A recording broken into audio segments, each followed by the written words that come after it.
Now, thanks everybody for coming out on this snowy day. For those who don't know me, my name's Ann Kelly and I'm gallery director here at Zaguán. Zaguán is home of the historic Santa Fe Foundation, which is a privately funded nonprofit. And today we are here in honor of Jerry Wellman's exhibition. Before we get started, I have a few announcements. This exhibition is going to be on view through February 14th, which is Valentine's Day. So there's a lot to see in this exhibition, so make sure to come back and see it another time. And come on in. After this exhibition, we have another show of one of our resident artists, Dominic Capello, also known as Dr. Dom. And that exhibition is titled Bots, Babies, and Bad Billionaires. And that'll be on view through March 14th. And there'll be a talk with Dom on the closing day, again, March 14th. And I will point out that in addition to the works that you see here on the walls, we also, if you want to hold that up, Jerry has some books. And there's also some t-shirts in that room with the tea and cookies. And we also have some clay words that are not included in the exhibition. So come take a look at those. The gallery and shop at Zaguán serves as a fundraiser for Historic Santa Fe Foundation. So all proceeds go to our mission as well as supporting local artists like Jerry. So Jerry and I are going to chat for a while and then we'll follow it up with a Q&A. So if you have any questions, keep those in mind for the end. And thanks again for everybody showing up, especially Jerry. So Jerry, let's go back in time a little bit. I always think it's interesting to have a little information about the artist's background because I feel like it really influences the artwork that they're creating. So where'd you grow up? I grew up in north central Wisconsin, home of Rib Mountain, the highest mountain in Wisconsin. And what was it like growing up there? What was the culture like?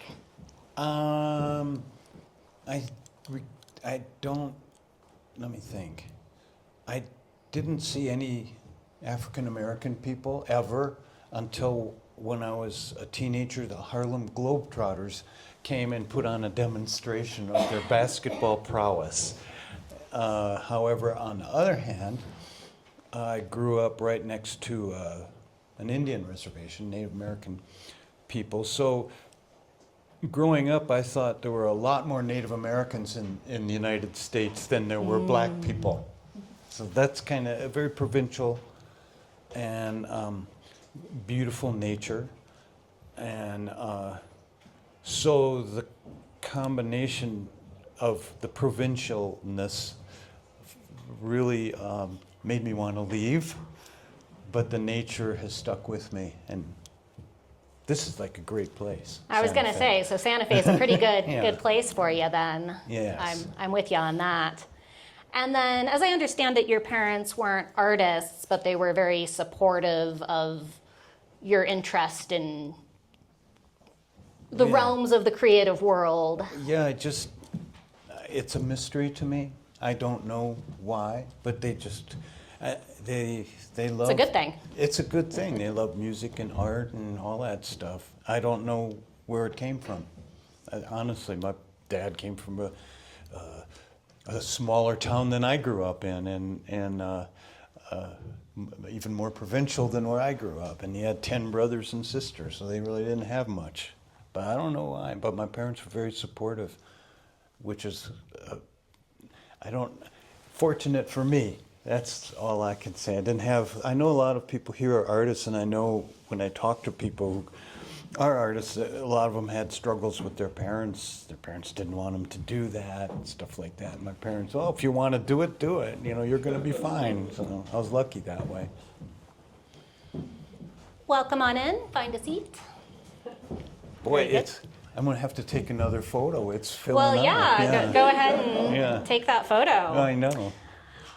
Well, but perhaps your parents, so they weren't trying to turn you into a banker or a politician, or there was no push for Nothing about lawyers. any of that. No, just Yeah. explore your passions. Yeah. So that's I was great. lucky. And then you were studying in your home state, and as I understand it, you were studying, you ended up opting for TV and communication Yeah. in terms of, Yeah. you weren't really sure what. Right, that's true. Although back then they called it speech department at the university, the speech department, which is now called communications. So it makes a lot more sense to call it communications, which is why I'm here and comfortable with you all. I somehow learned to be able to do that. Yeah. Well, and I would argue that I can see your background in speech and communication in your visual Well, that's great. artwork. Yeah. There's a whole lot being communicated in here. As we've discussed, you can just walk into this room and get a sense of joy and wonder. But if you decide to sit on one of the benches that you brought and spend a little time, there's certainly a whole lot to delve into in here. I had been using the word philosophically oriented or whatever, and someone, it might have been this lady Shelley over there, she said it's very literate, and I prefer that word. And so at any rate, I read a lot. And actually going to school, when I was in my 30s, I went back for a master's degree. And not to my surprise, but I didn't know that I could read, comprehend, and understand philosophy. And boy, that set me off. And so there is a lot of that thought in this exhibition. Well, and then the next little big phase of your life was, so you moved to San Francisco to go to art school, and from conversations we've had, that was really a big blast of new ideas, and it seemed like that was certainly a pivotal point for you, just in terms of maybe embracing different philosophies and ideas. I moved from northern Wisconsin to San Francisco at the tail end of the hippie movement. I cannot tell you, I must have looked like, for like months at a time. It was, and also I went to school there, but I didn't. I mean, I didn't. They gave you a degree. They gave me a degree, but I was, oh my God. I think you all could imagine just a kid from a small town in San Francisco was enough, but it was towards the end of the hippie era. So, oh my God, that was something else. But yes. Then I came back I went to New Mexico, I came here, and the tail end of the hippie movement lasted longer here. In fact, wait, So I see a few old hippies here. So is that why you came to Santa Fe? You were following? No, but that kind of energy stayed with me. Mm-hmm. And I think it's very unfortunate. The counterculture is nice, way to put it, but why is it the counterculture?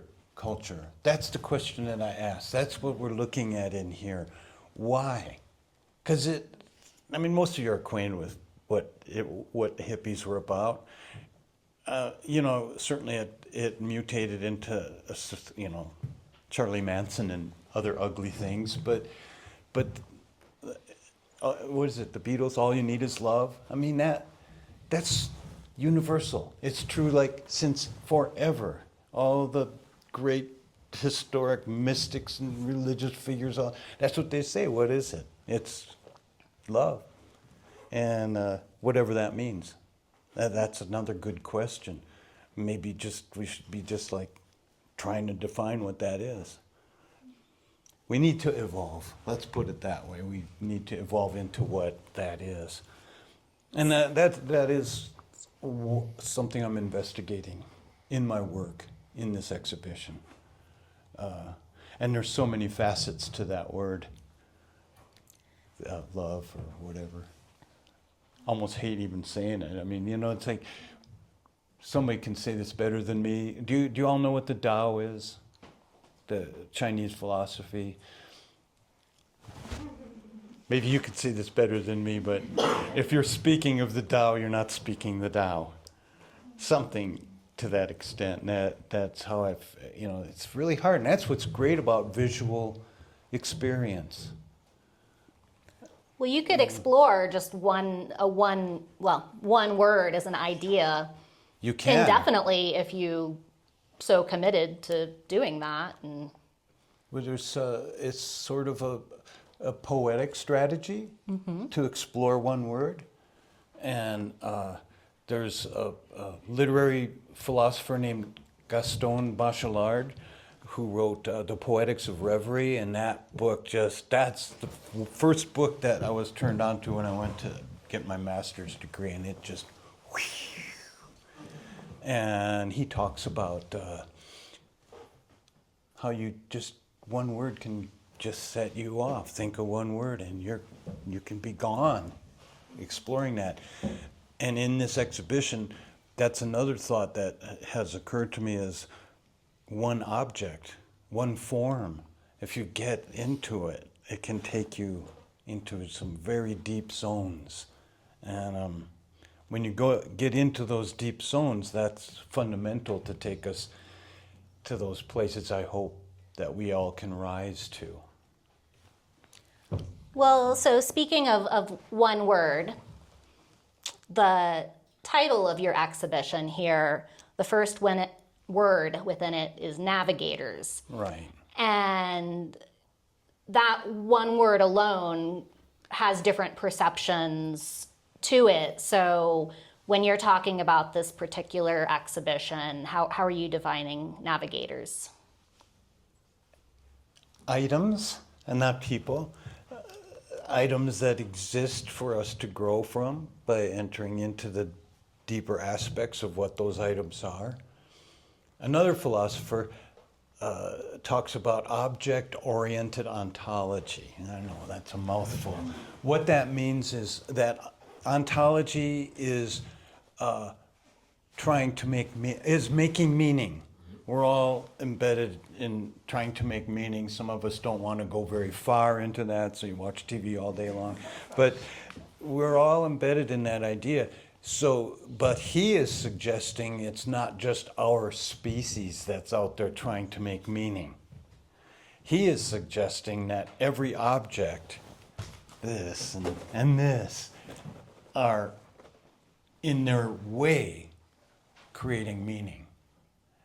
And in their way, every object is alive. And in their way, every object is there for us to learn from. So back to the idea of a navigator.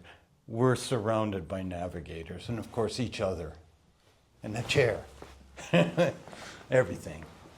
So yeah, right there, everything. This microphone?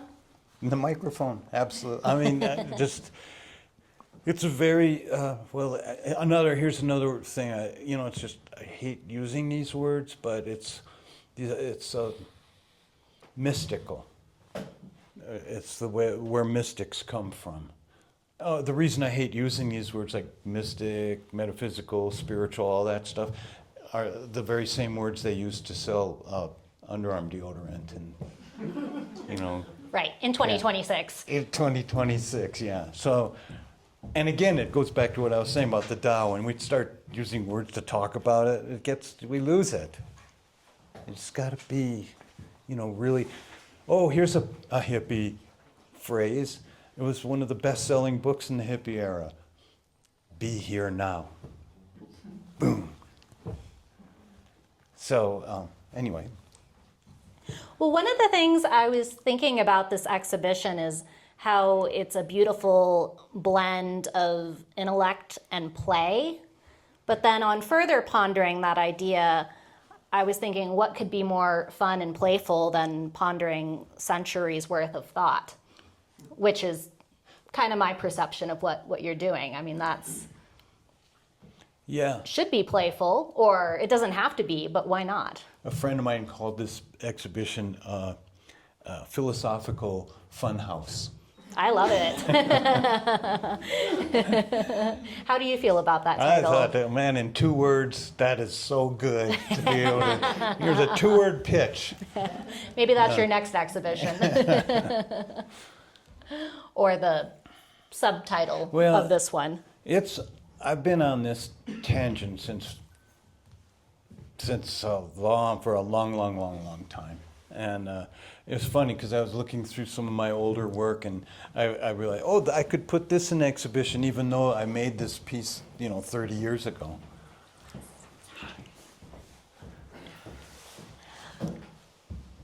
So, in your ideal world, how would you like viewers to experience this exhibition?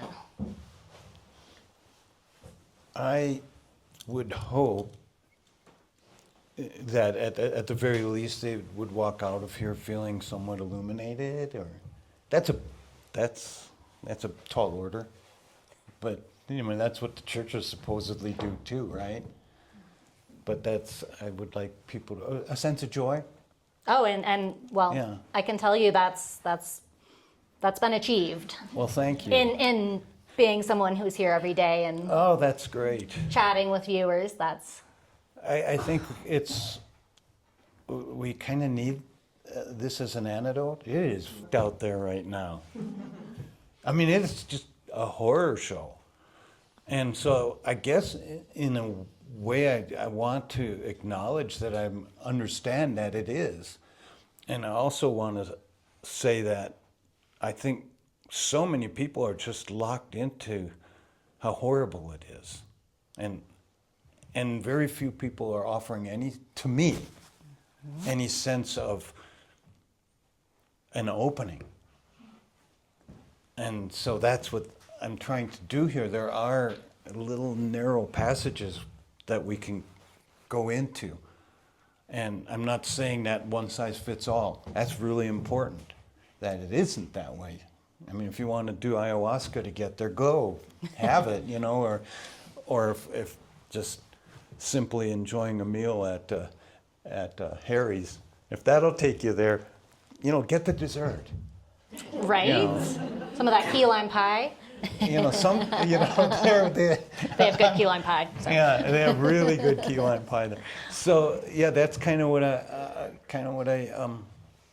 But art is therapeutic, I think, for both the maker as well as the viewer, or it can be. Oh, it is. Mm-hmm. It is.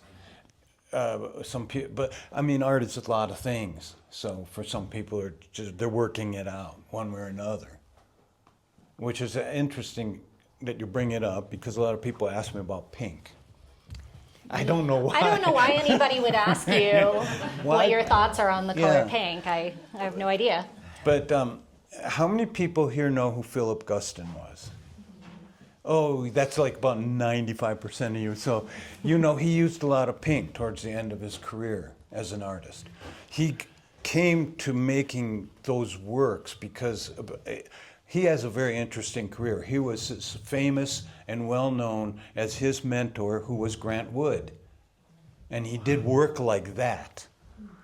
Then he hung out with his friend, Jackson Pollock, and realized this is not where it's at. And they started doing abstract expressionism. So he was famous once, twice, and then he said, abstract expressionism, what am I doing here? The Ku Klux Klan is out there beating up black people for no good reason. It seems stupid to be an artist, but I can't do anything else. And then he went into his last phase. I'm sorry I'm making this long, but I'll bring it together right now. He used pink a lot in his work. He mixed a gray into the pink So he did these cartoon-like figures, and he incorporated that icky kind of pink, kind of a disturbing pink in his paintings. So I wanted to take back the pink. So that's what I'm doing here. I love his cartoonish work, and it's evident in my work.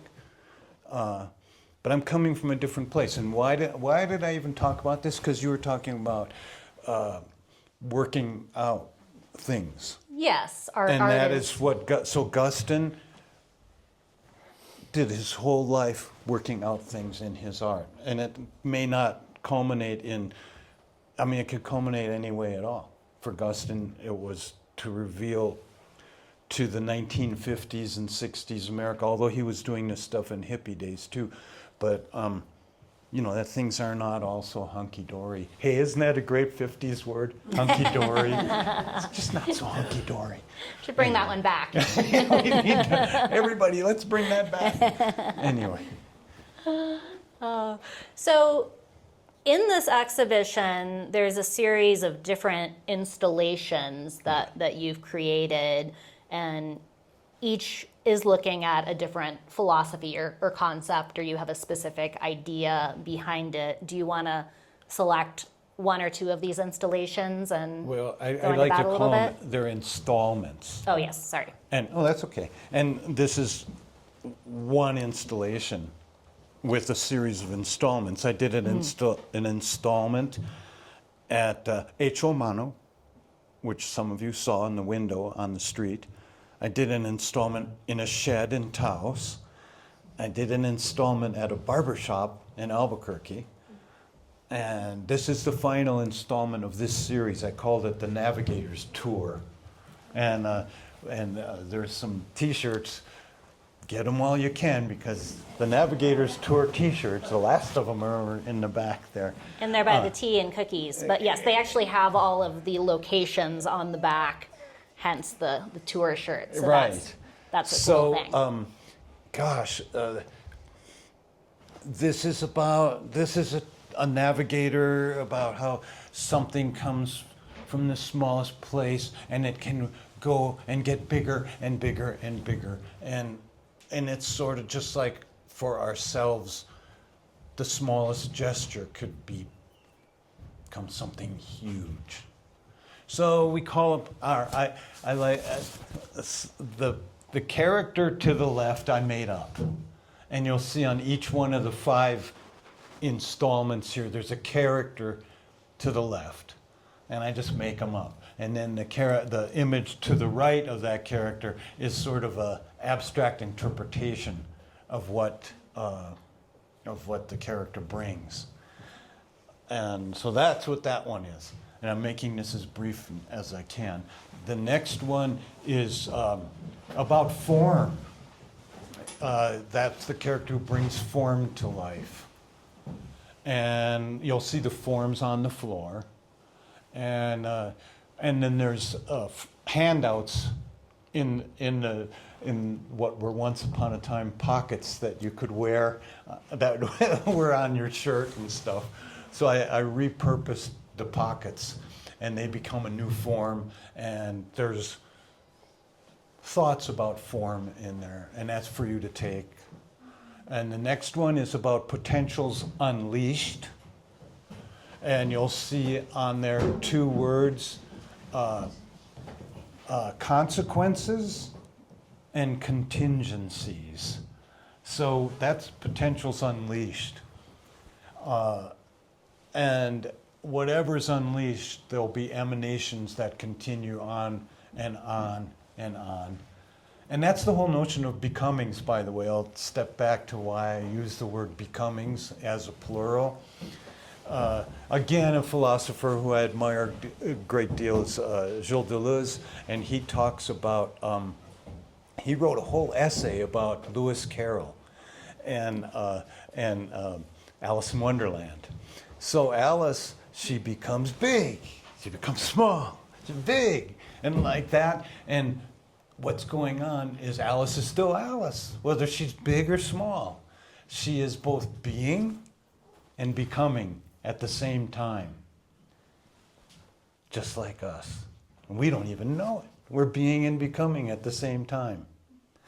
So that's a little bit about, well, that's hence the title, On the Edges of Becomings. That's us.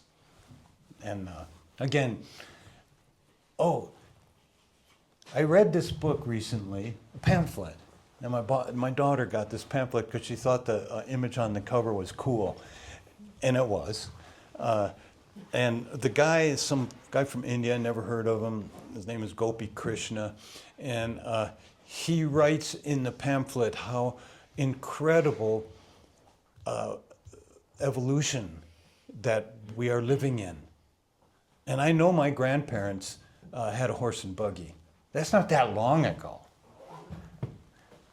And now we're, if you want, you can get in a plane and go off into outer space. Not a plane, but,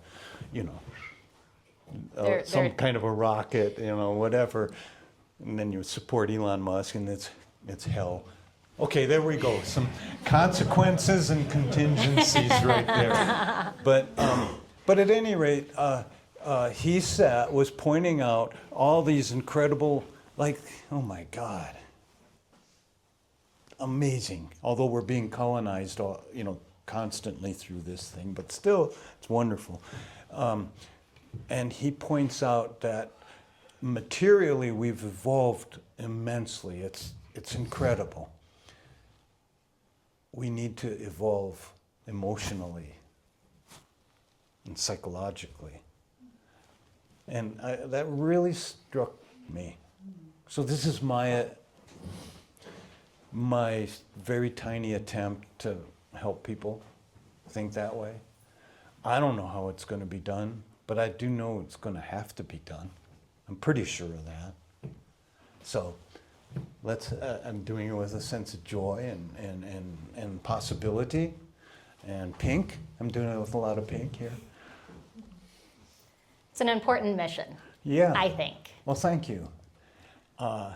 And these two pieces are both about using what exists and seeing them as being larger than what it appears to be. So even like stuff to throw away or leftovers, they have more purpose.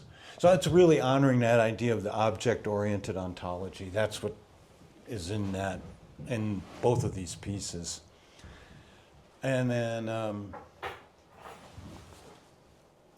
these guys are navigators. You'll see they're just monoprints of the character itself, and you'll see the same character throughout the exhibition. And so you want to talk about the clay words. I'd asked you about them previously, and you had specified that each word supported the exhibition as a whole. So could you pick a few of the words and talk about them a little bit? There's a lot of great words in here. Well, I'll just do it random. The random's three good. words are interpretation, perception. What's the top word? I can't quite read it. The blue. I can't quite read it from this angle either, but we have contributor. Contributor, okay. I like that one. So, again, one of the things they say in terms of poetic strategies, if you take any two things and you put them together, we generally try to make meaning out of those two things, or three, or eight, or whatever. And so there's three words, interpretation and perception. You think about it and you'll get some interesting thoughts. Like, who's in charge? That's one of the thoughts I have. Perception is both determined by biology, but it's also determined by our intuition, or these I hate to use this word again, but the non-rational part, or the right brain side of what it is that we exist in. All of these words, again, we're talking things that to try and use a word, it gets lost. But I think you all know what I'm talking about.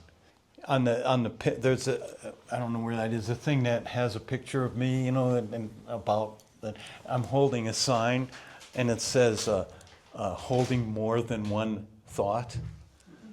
So that's what we're talking about, you know, holding more than one thought at the same time. That's what this is about too. This and that. Yeah. Yes, that's kind of hard to say.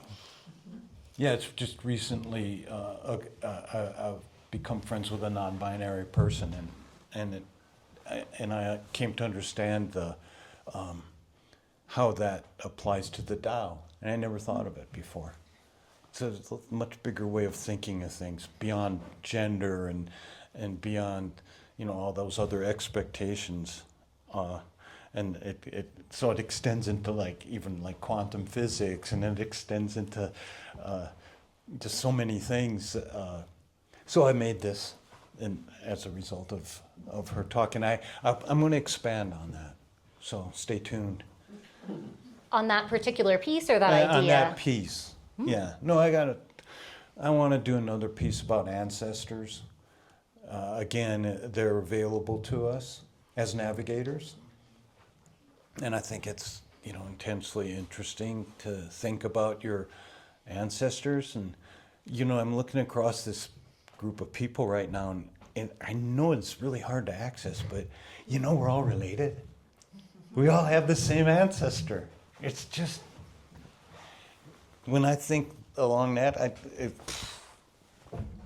takes me away and into a place of hope and joy. It really does. And it's a good this place is what to be. I'm trying to do again. That's what I'm trying to. There's so many facets to it, and that's why it's Navigators, because there are just so many facets. So I have 40 illustrations started. So this is kind of the start of it. But then I have like 5 or 6 other ideas, and I don't know how many I don't know how many years I have left, but I got plenty of ideas. How do you pick time management? You have more ideas than you can execute at the same time. What's that look like? Or do you just do them all? No. Oh, yeah, I do them all. Yeah. I do them all. But do you say, like, in this hour, I'm doing this one thing? No, or is it just all? I think it would be wonderful if I had that kind of discipline. Or maybe not. I do know, though, that a couple cups of coffee in the morning, and I'm good to go on something. I don't know what, but something. And, oh, here's the other thing. What's that? Oh, this is really important for everybody. It used to be don't watch television. And I stopped watching TV pretty much when I was like in my 20s. And I used to watch like everybody else 6 hours a day or whatever. But that's been replaced. So monitor your use of this thing. That's what I think. For me, I really see that as being I try not, you know, it's easy to get caught in it, man. This thing, we have a person who understands neurology. You know, this is a two-edged sword right here. Oh, yeah, you got to look at the weather, and before you know it, you're on Instagram. And the news. You didn't even know you opened it. Yeah, so. I know. It's true, though. It You're is. right. You're like, oh, wait. So anyways, that's part of time management. Yes. Is be careful about this thing. Yeah. That's a good tip. Good advice, good solid advice for everyone. So, do you have a favorite philosopher? I've been reading Epictetus lately, who is a Stoic. Who knows who that guy is? A couple of you do. The Alcoholics Anonymous phrase, which again, I don't have these things committed to memory, but it could be attributed to Epictetus. What is it? God help me with this. Does anybody know it? Let them change and let me accept the things I can't, something like that. Yeah, that's it. And know the difference between the two. It's a great, Epictetus was really good. So that's what I've been reading lately. Favorite philosophers, I'll just give you a few names.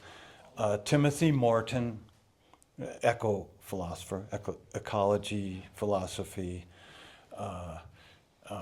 Gilles Deleuze, difficult to read, but very rewarding. I attempted to read his stuff over and over again because everyone, oh, you should read it. And I thought, oh, God, I can't. Oh, I can't do it. And I'd pick it up. Oh, I can't read this. And I'd pick it up. And one day I started reading it and it was clicking. And I knew this is like riding a wild horse. I just hung in there, and I think I read like 40 pages, and I was like, wow, this is amazing, I did it. And ever since then, I've learned how to read Deleuze, which is a lot like I just described to you guys. And there are some of these guys I'm telling you about, what happens is I'll be reading the book, and something will resonate, and it just hits me so strong, I'll close the book and put it down and let it vibe in my head. And oftentimes those are the things that end up being re-expressed visually. And then I mentioned Gaston Bachelard, totally different philosopher, but he also talks about making meaning. How would you say it? He talks about, and maybe somebody could describe it better than me, phenomenology. Who can describe it? Is there anybody here who can describe it better than me? I love his book, The Poetics of Space. What's that? The Poetics of Space. Oh, yeah. Yeah. All of his books. He writes a book about fire, the psychoanalysis of fire, the whole book. That's what we're saying, one word, and he just he's off. Poetics of Space, a great book if you're into architecture or anything. It's just the whole following how he can take one word and just, he's off. Anyway, that's a group. That's too much already. And I keep rereading them because it's like, it's too much to take in.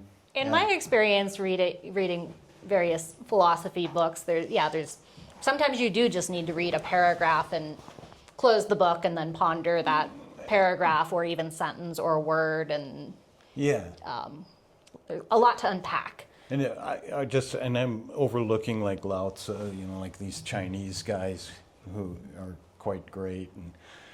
And give me some time and I'll give you some more. But yeah. Well, no, I love that you take those ideas and explore them visually, and any of those ideas I think you could just explore indefinitely if you chose to.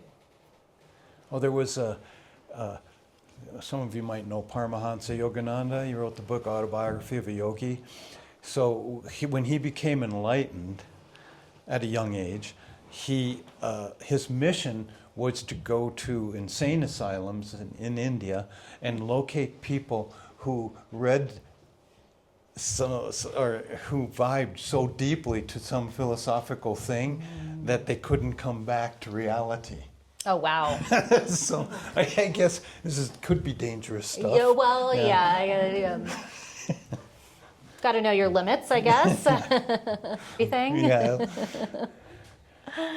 So one of the ideas within this exhibition you had mentioned was time, and that you saw this exhibition as kind of a combination of the past, present, future, all at the same time. Yeah. Which I thought was an interesting notion. Well, I touched on that when I was talking about becomings. Yes. But also, you mentioned you asked me about philosophers, and there is one of the greatest things that we have access to here is the Native American indigenous wisdom, which I believe if you look at your own indigeneity deeply enough, whether you be Irish or German or whatever your indigeneity is, you're going to find that it's pretty universal what they talk about.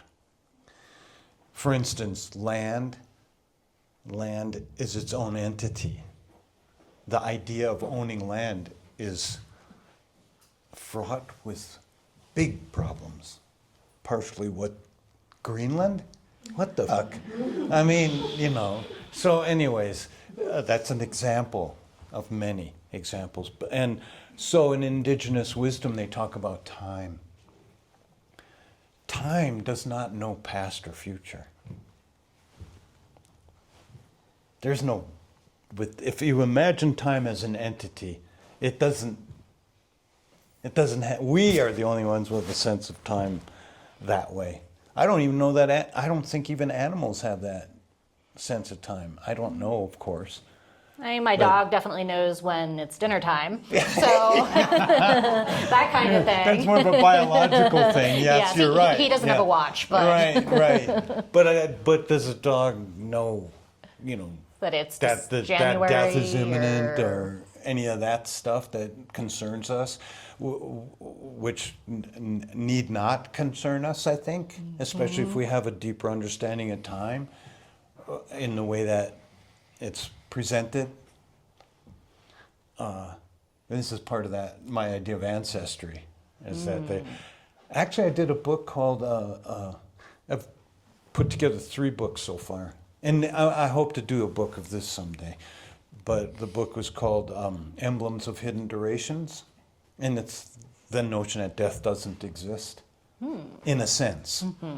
I mean, I know that my body's going to give out, but right, in a literal sense. what about all the, the people that we've touched? And where does that carry? And how far down the pike is that going on? And, I don't even, how do I know my ancestors? I really don't, but I do. I'm carrying them. And maybe that's, like we were talking about, I don't, you were mentioning my parents and their parents and their parents, something, I was lucky. I don't know why my parents trusted me enough, but obviously their parents must have trusted them enough. I don't know what, but gratitude and praise, that's another thing for us to work with. That's pretty easy. Let's go back to Harry's. Oh my God. What Gratitude for Harry's. Gratitude and praise. Harry's has not sponsored this conversation. That I know of anyways. No. So you were talking about books, and you had mentioned that you kind of saw this entire installation as a book. Yeah. It's a walk-in book. Because there's a lot of things to think about. A lot of words. And as we've been saying, the words have resonance. Each word you can take off with. So, a good illustration,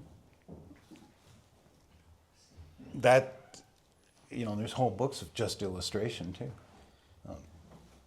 That is true. Yeah. So we're all inside of a book right now. We are. We are. I wouldn't have thought of that before, but I like that idea very much.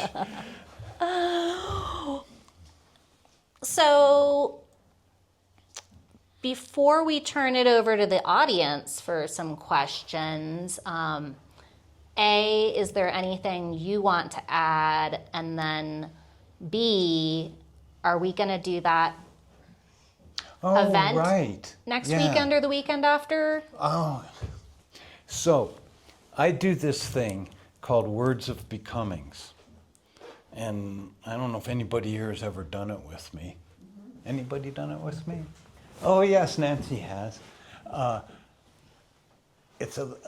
So we sit down together, 5 minutes maybe. Everybody's different, but I think I'll have to set a time limit. We sit down together, and I have this stick that I made like 25, 30 years ago. I still use it. It's my drawing stick. And I use my drawing stick, which has a lot of resonance and been dipped in a lot of ink. I use that stick to write a word for anybody who participates in this project. You did one. That's right. And were you happy with your word? Yeah. In my studio, I have a small bathroom. It's just plastered with stuff. And it's my there. famous bathroom, and it's in there. Does anybody want to share what their word? I can't tell you right now. Okay, that's fair. Yeah. I have a picture of Nancy with her word, but I can't My remember. word was dimensions. dimensions. That's a good word. Yeah, yeah. So I'll be doing that either this coming Saturday or the next Saturday. Please, look at the Instagram. We'll know. I haven't. I'll know within a day, but I haven't talked to the committee. Okay. Yeah. Well, so yes. Belong, that's what my word is, belong. Belong. Yeah. There you go. So, and it will be. This will be free, and you'll get your word, and you can do it as you wish, and hopefully it has resonance for you. So I'll be doing that either this coming Saturday, the 31st, which is probably most likely, but I can't commit yet, or the 6th of February on Saturday. We'll have like a sign up, and hope you all can make it. I'm looking forward to finding out what my word is. So Yeah. I'll be on the list. Yeah. And everybody else should come back and check that out. Anything else you want to add that we haven't? I'm so glad everybody was able to make it, even with all the scare of the blizzard of the century that we were supposed to have. And I want to take a picture of everyone. I didn't expect such a nice group of people, friends, and I really am thrilled you all came. It really means a lot to me. So. Yeah, thank you so much, everybody, for coming out. Any questions from the audience? Tell us about that up there. The lead. Is it lead? I believe so, but I don't. It's a found object. And Where'd you find it? Tom Osgood's studio. Tom passed away. So it has that sense of Tom. Yeah. There's two pieces with Tom that I collaborated with him post-mortem, and that's one of the pieces. And because it's called Vestiges, it's the Navigator of vestiges, stuff that's left behind that can be resurrected, has resonance, and so that piece, and I just like that it's right up there at the top. But then below it was a piece of wood that I found, and it just has, for me, that same sense of resonance. And then I believe the words under there are, I can't remember, I know vestige and essence is one of the words.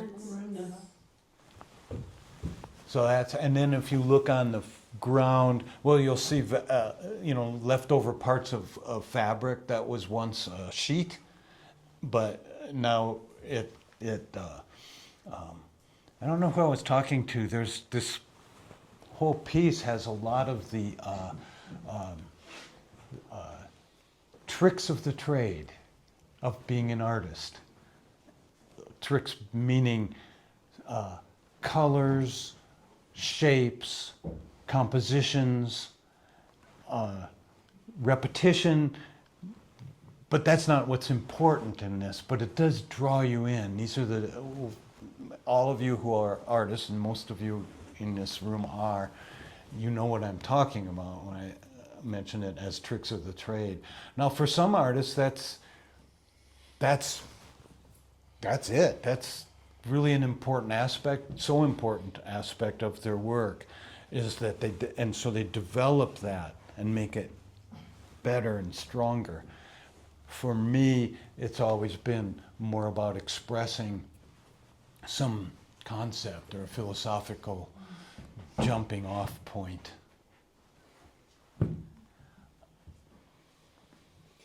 So the words in ceramics, I was kind of curious when you were asking this question, especially with the piece where you've got your stick and you're doing the words. Like, one of my goals is to be able to make work in a waking moment. You know, obviously when you're writing the words, you're doing that repetitively you know, in a waking moment. And I think of like these, in my mind, the process could be where you come up with words that you just track in a book and then be able to make those ceramics later. And I'm kind of wondering, how's the overlap? Like you could literally just make one a day, you know, and come up with like, oh, communication, and then you let it sit and go through the process of the making. So it's kind of like thinking of ceramics in process and also getting the words out. Like, are these more planned and it's just a matter of doing it, or is it immediate like words on a paper? The answer is both. Now, if you all see these pieces that look like mandalas, kind of like, in each corner, there's different things, and what I do is I concentrate on, it might be a word. It usually is a word or a thought, and I don't edit myself, and I just write it, but they're all hanging on a thought, so the words come out that way. And that's how a lot of these words evolve. And I just will concentrate on a word. And the Navigator, for instance, Navigator of accumulation and distribution or something like that, and then more comes up from thinking about those words. So I go off into a place of reverie, basically in both situations. Daydreaming. Reverie is daydreaming. And it's funny, speaking of ancestors, I was just thinking of my mom when I said that, who requested of me to stop daydreaming when the dishes needed to be done or something like that. Nancy. There's this other thing that you do, this axle truck. Mm-hmm. Oh. And I'm curious if that is another like part of your brain, another aspect, or if it's part of your practice. I'll answer that question in the most direct way I can. Doing this Navigators project, for me, one of the thoughts that I wanted to explore was the fact that galleries and museums, the perception of them by general public is that they're elevated spaces like a church. And in fact, that's exactly what a lot of people do say. Why don't you go to museums more often? Because I feel like I shouldn't. I don't belong to that church, so to speak. And it initially, when I started Axel, that thought, not in those words, but in a different way, I know people love art. Children love art. Children get lost in making art, 90%.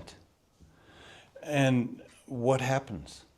Why does that go away? And so I wanted to bring art to people in their space. So with the Navigators, my first was to do a window on the street, on Palace Avenue. So you walk by a window and see this. Then I did a shed in Taos, also on the street, but you walk by it and you see this. And actually, I guess you could say there's a historic reference. If you've ever been to Italy, you see these little shrines and stuff in walls. And so I just thought of that just now. And so then I went and did one in a barber shop, which it's perfect. You know, you're in a barber shop getting your hair cut, and your mind is like, well, you know, like, so I'm giving them something to ponder, something to experience.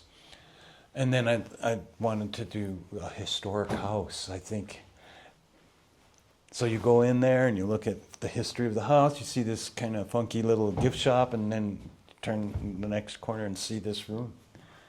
So Axel is like that too. You go to a coffee shop, you step outside and see this giant aluminum step van. What? You know. So I would say, in a sense, it's part of my thinking.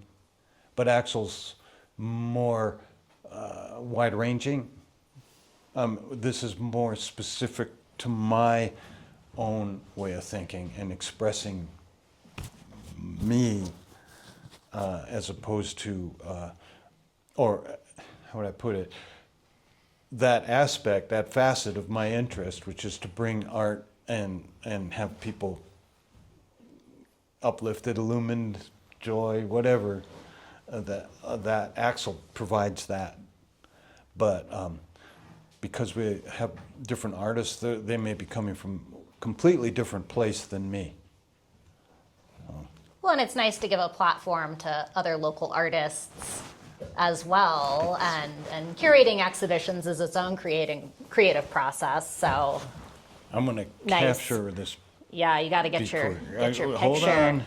Jerry, do a selfie, get yourself in there. I don't know how to exactly do that. Yeah, or if you want to go out front, I could get, There. yeah.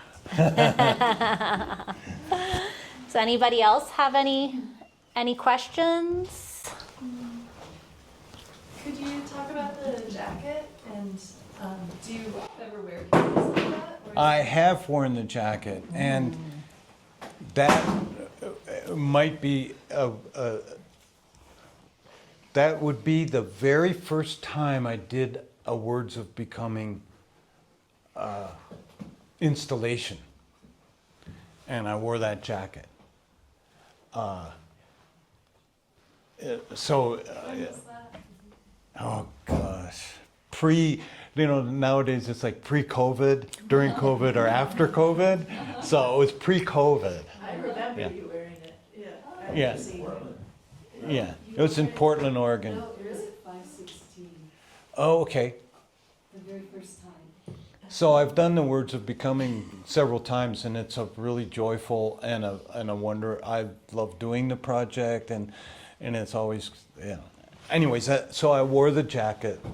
I think I'll probably, no, I can't wear the jacket in the exhibition, sorry. I won't be able to wear it when we do the Words of Becoming, but Anybody else? well, if shy people are welcome to ask me questions anytime. Yeah. Well, thanks for coming, everybody. And don't forget, there are still some cookies and hot tea over there with the t-shirts, so check those out. I also forgot to mention Historic Santa Fe Foundation has a lot of events planned for 2020. What is this year? 2026? Yeah, so right here on the table is a list of everything we have planned through August. So if anybody wants to take one of those. And then out in the shop, we also have our Historic Santa Fe Foundation publication with more information about things we've been up to. And then there's also an email newsletter sign-up sheet over there as well. So if anybody doesn't get our emails and wants to make sure they do, you can sign up there. So just had to pop that onto the end there. But thanks so much for coming, and congratulations on your Thank you all. exhibition, Jerry. Thank you.